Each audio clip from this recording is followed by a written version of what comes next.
¿Alguna vez has querido saber cómo los expertos contribuyen en la previsión del futuro o cómo se toman decisiones importantes en situaciones de incertidumbre? Si es así, estás en el lugar correcto. Bienvenidos a la presentación del método Delphi, enmarcado en el Seminario de Prospectiva de la Facultad de Ciencias Económicas y Sociales de la Universidad Central de Venezuela. Soy Arminda Guerrero. Hoy tendré el placer de hablarte sobre un método prospectivo que se utiliza para obtener la opinión de un grupo de expertos sobre un determinado tema, con la idea de alcanzar conclusiones valiosas a través del consenso, la iteración y la retroalimentación de los expertos participantes, quienes responden a un cuestionario hecho para la ocasión.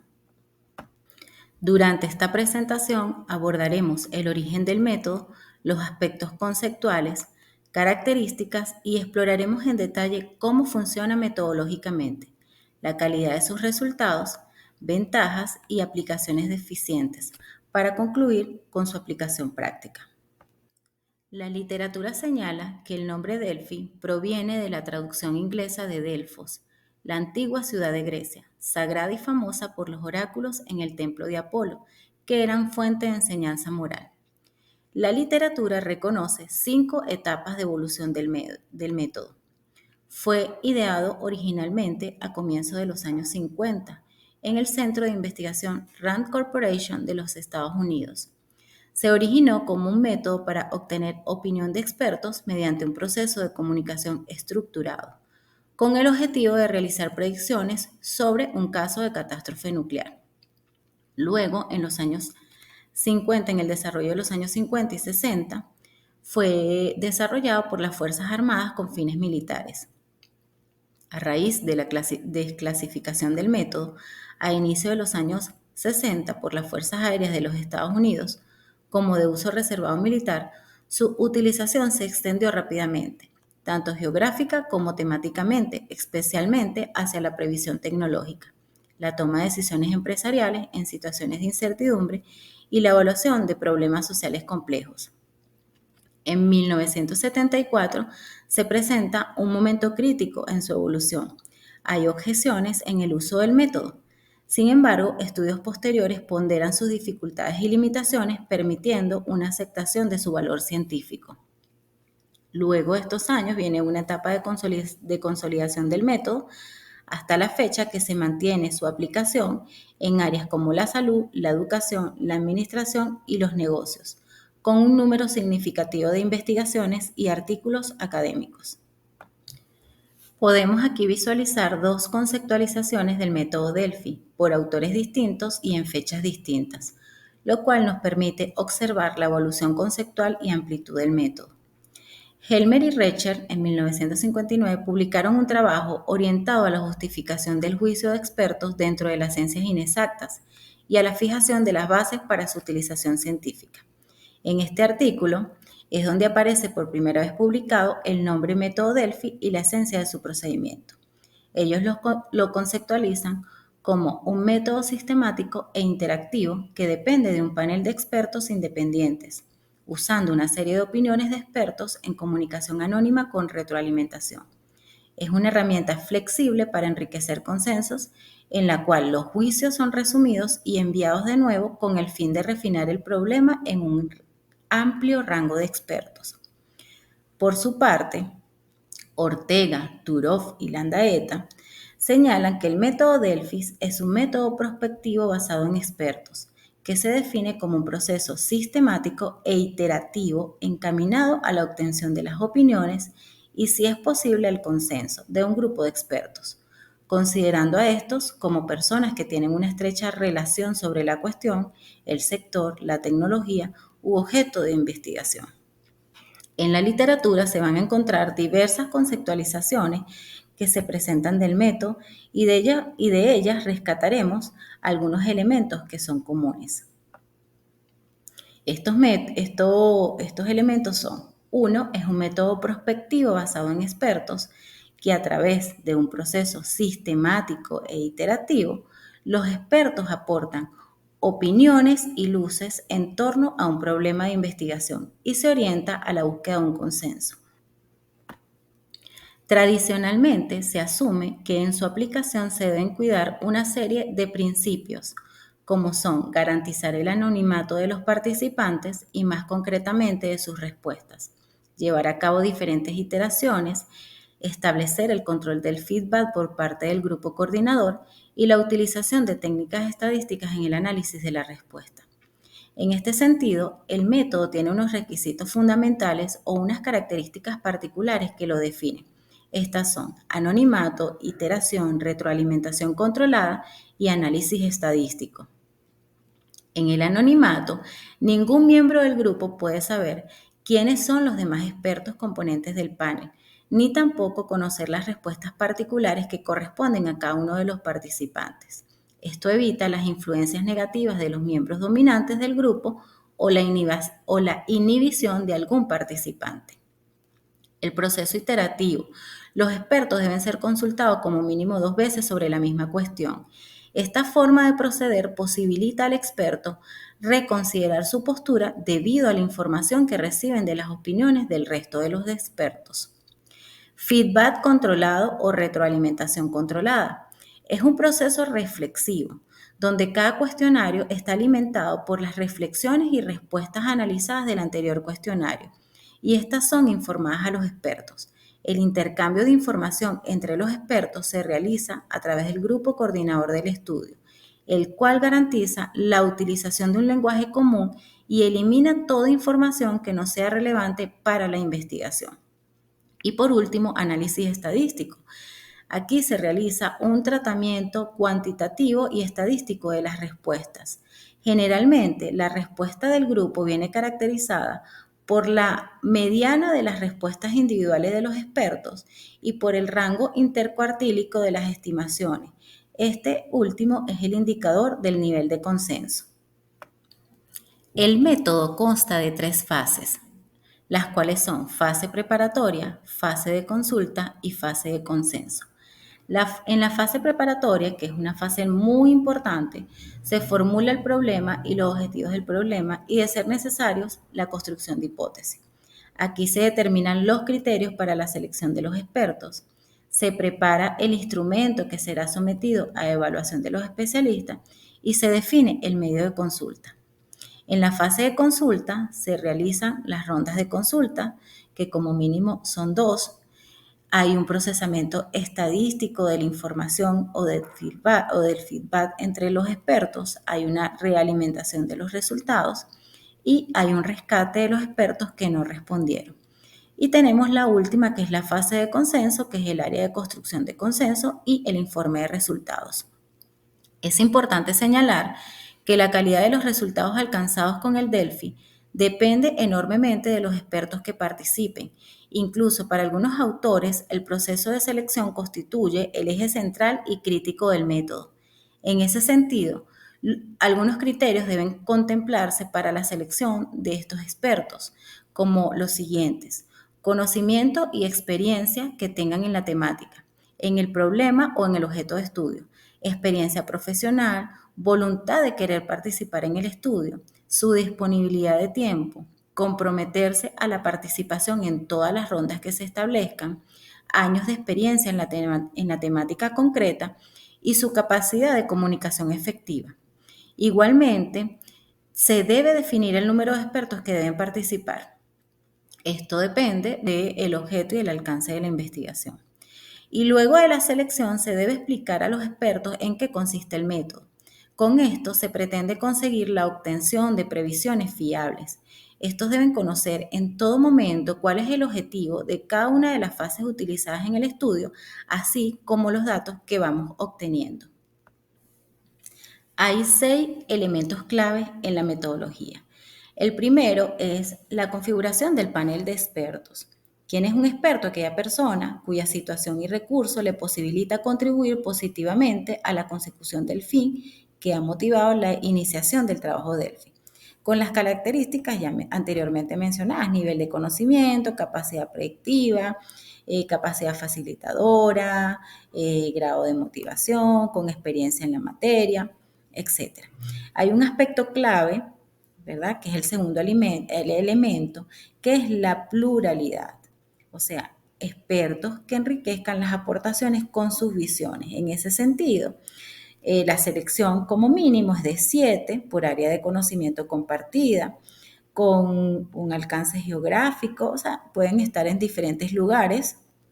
Las áreas de conocimiento deben estar representadas aquí, por eso la pluralidad en sus aportaciones.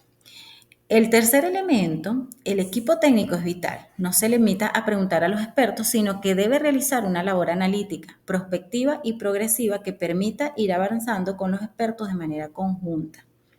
Aquí ellos tienen un papel muy fundamental en el análisis de los resultados, en la retroalimentación de esos resultados y en la definición de los nuevos cuestionarios. El cuarto elemento, el éxito del método depende en gran medida de la selección de los expertos. El quinto elemento, el resultado, es un informe de alto valor, validado y consensuado por los expertos, que se ha construido en rondas de enriquecimiento iterativas. Y el sexto elemento, que hay que tener bien claro, bien presente, es un proceso largo que requiere al menos de una colaboración de 3 meses, y esto deben tener conocimiento los expertos para que no haya bajas en el proceso. Aquí visualizamos el proceso general de manera gráfica. Después de haber realizado la selección de los expertos, que los tenemos aquí, y haber realizado todo el planteamiento del objeto de investigación, el problema de investigación y posiblemente la construcción de hipótesis, pues se hizo el diseño de un cuestionario, que este cuestionario va a tener inicialmente unas preguntas abiertas o cerradas relacionadas con el tema de interés. Estas preguntas pueden abordar aspectos estratégicos, operativos, de liderazgo, toma de decisiones, todo depende del objeto de estudio. Se va a hacer una primera ronda de preguntas. El cuestionario va a ser enviado a los expertos por el grupo coordinador. En esta etapa los expertos pueden proporcionar comentarios, estimaciones o evaluaciones sobre el tema en cuestión. Estas respuestas van a pasar nuevamente al grupo coordinador. Ellos las recopilan y la analizan de manera sistemática. Se pueden utilizar técnicas estadísticas o métodos cualitativos para identificar patrones, tendencias o discrepancias en las respuestas de los expertos. Luego se realiza una segunda ronda. Se va a realizar un nuevo cuestionario basado en los resultados de la primera ronda. Este se va a enviar nuevamente a los expertos. Y bueno, en rondas sucesivas se puede alcanzar un mayor grado de consenso mediante la retroalimentación de los resultados anteriores. O sea, en algunas investigaciones o en algunos casos se realiza una tercera ronda e incluso una cuarta ronda que realiza el mismo proceso. Es decir, el grupo coordinador envía el cuestionario a los expertos. Este cuestionario está alimentado porque está realizado en función del análisis previo realizado a las respuestas de los expertos. En ese cuestionario también se le informa a los expertos de las respuestas que ellos dieron inicialmente, y pues les permite que ellos hagan una revisión de su respuesta inicial. En estos análisis se utilizan algunos indicadores estadísticos, como inicialmente mencioné, la mediana de las respuestas o los rangos intercuartílicos. Después, bueno, aquí en todo este proceso buscamos una convergencia de opiniones. Con cada una de esas rondas adicionales se espera que esas opiniones de los expertos converjan hacia un acuerdo o consenso, y pues esto se logra a través de la discusión de la respuesta y exposición a las opiniones de los demás expertos. Por supuesto, considerando que aquí está presente siempre el anonimato. Ningún experto conoce o identifica la respuesta de otro experto. Y luego, bueno, tenemos la finalización y análisis final, que es una vez que se ha alcanzado un nivel aceptable de consenso, se finaliza el proceso Delphi. Se realiza un análisis final de los resultados obtenidos y se puede presentar un informe que sintetice las respuestas y conclusiones del estudio. El número de rondas, la forma de presentar las preguntas y la retroalimentación proporcionadas a los expertos puede variar según el planteamiento del problema, el objeto de investigación, las necesidades de investigación. Esto parece un proceso fácil, pero es complejo. La información es muy subjetiva y requiere de un muy buen conocimiento del objeto de estudio por parte tanto del grupo coordinador como de los expertos, así como el alcance del estudio, para evitar caer en interpretaciones en todo el proceso que estén alejadas a la esencia de la respuesta del experto. Ahora bien, ¿cuáles son las ventajas de la utilización del método Delphi? Ante una escasa información o información que no conocemos y debemos tomar decisiones, ¿qué hacemos? Bueno, preguntar a quién sabe. El método permite la consolidación de expertos. Reduce sesgos al obtener el juicio subjetivo colectivo, el cual es más fiable que el juicio individual.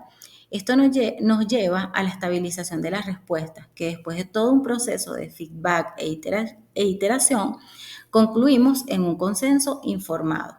Es un método flexible en tanto que los expertos pueden estar distribuidos de manera diferente a nivel geográfico y aún así llevar a cabo el proceso de manera exitosa. Y por supuesto, el anonimato debe estar presente en todo el proceso. Ningún experto sabe lo que responde a otro y esto evitará complicaciones. Los aspectos metodológicos que aseguran la calidad de los resultados, los criterios de inclusión, la selección de expertos y el número de expertos, la calidad y competencia del panel, el modo de organizar la comunicación y el avance del proceso iterativo, el tiempo transcurrido entre rondas y porcentaje de abandono y los criterios adecuados de consenso y estabilidad adaptados a la singularidad del problema de investigación y del objeto de estudio. En consecuencia, una aplicación deficiente del método que comprometería la calidad de sus resultados sería una selección poco rigurosa de expertos, no explicitar la evolución del panel, una formulación defectuosa de las preguntas, una insuficiente definición del problema, un análisis superficial de las respuestas, un análisis cuantitativo incompleto de los resultados y una falta de visión global. A continuación, en esta imagen pueden visualizar 7 aplicaciones del método en el ámbito educativo. Y lo traigo a discusión ya que en ella está reflejada 2 puntos a destacar y que tienden a ser flexibles en el método. Uno es el número de rondas y dos es el número de expertos que subieron en los estudios. En algunos casos, ustedes verán aquí 2 rondas y en otros 3 rondas e inclusive 4 rondas. Así como el número de expertos puede oscilar de entre 7 como mínimo e incluso llegar a 569 como se observa en el primer caso que está aquí resaltado. Aquí particularmente se utilizaron 4 rondas con paneles de expertos de 41, 230 y 569 participantes. Aquí pueden buscar la fuente donde pueden revisar cada uno de estos estudios. La fuente está identificada en la parte inferior baja de la lámina. Aquí les presento un caso práctico. Es el análisis y prospectiva del sector audiovisual en Castilla y León. La fuente se encuentra en la parte inferior izquierda. Ellos se plantean una hipótesis de previsión, pronóstico y prospectiva, y señalan que el sector audiovisual y en particular el de la televisión de proximidad en Castilla y León en los próximos años, y se ponen como horizonte el año 2015, el estudio es del año 2006, ¿verdad? Se caracterizará por una mayor concentración empresarial en el sector, una mayor especialización en contenidos, una mayor profesionalización de los recursos, un incremento en la cuota de mercado regional, transformándose en un sector empresarial consumidor de productos y contenidos propios pertenecientes a la región, en la búsqueda de una estrategia competitiva de la especialización y diferenciación frente a la televisión de no proximidad, siendo foro de desarrollo de identidades culturales, transformándose en un espacio de mercado para el intercambio, elaboración y desarrollo de ideas y proyectos tanto sociales como económicos. En este caso se desarrollan 5 etapas fundamentales. 1, el diseño del cuestionario. 2, la selección de expertos. 3, la obtención de la información. 4, interpretación de los datos. Y 5, conclusiones.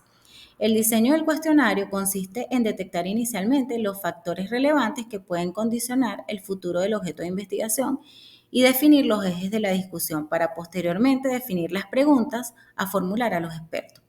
En su construcción se debe tener en cuenta la hipótesis planteada. En este caso, se utilizó un cuestionario con 38 ítems, con lo que se buscó conocer la probabilidad de ocurrencia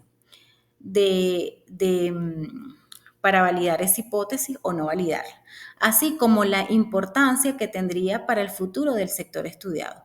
Una serie de hechos, circunstancias relacionados con este sector. El objetivo final era construir un escenario final de consenso para el mismo. El horizonte temporal planteado en nuestro ejemplo es el año 2015. En la etapa 2 se llevó a cabo el proceso de selección de expertos.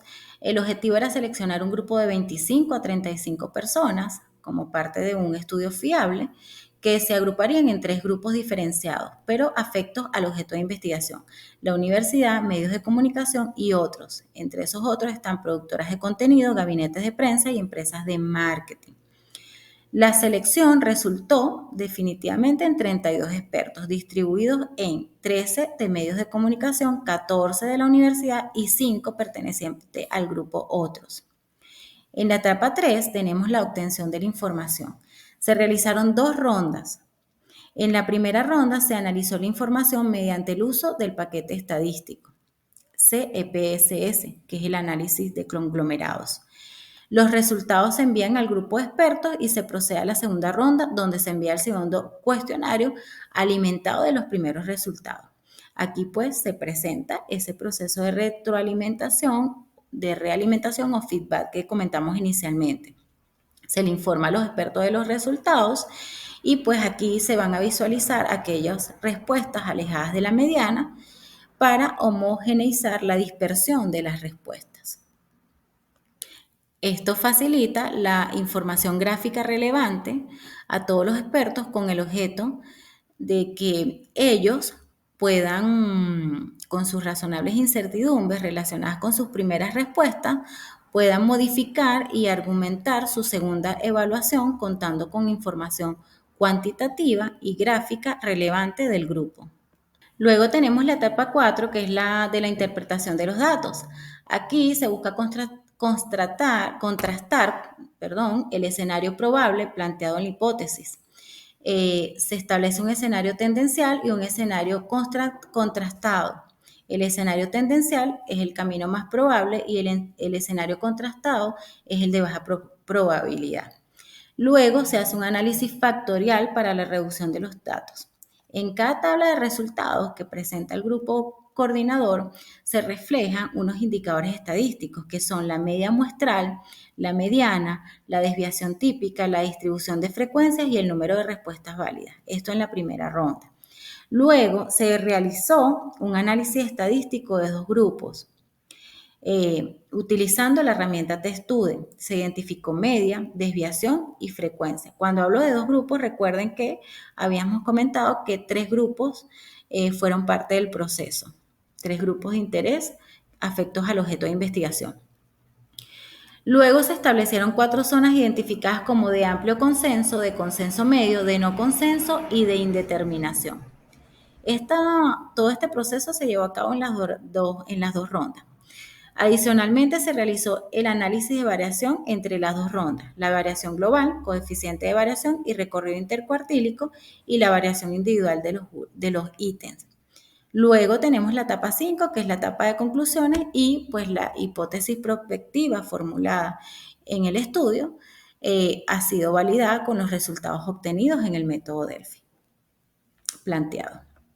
Bueno, luego de haber finalizado con todo este aspecto metodológico del método, tenemos como apreciaciones finales que el esfuerzo y el objeto original del método era buscar el consenso general debido a que se creía que este podía ser más exacto que un pronóstico individual.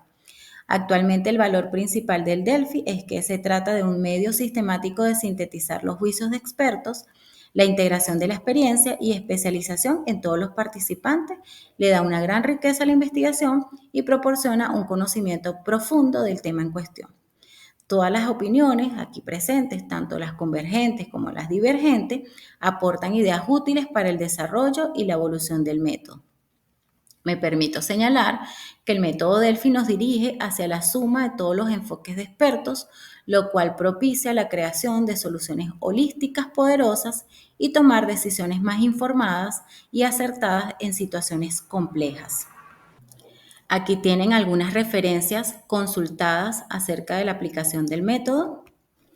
Espero que hayan logrado una comprensión clara y completa del método y estén inspirados para utilizarlos en sus propias organizaciones o proyectos. Gracias por su atención.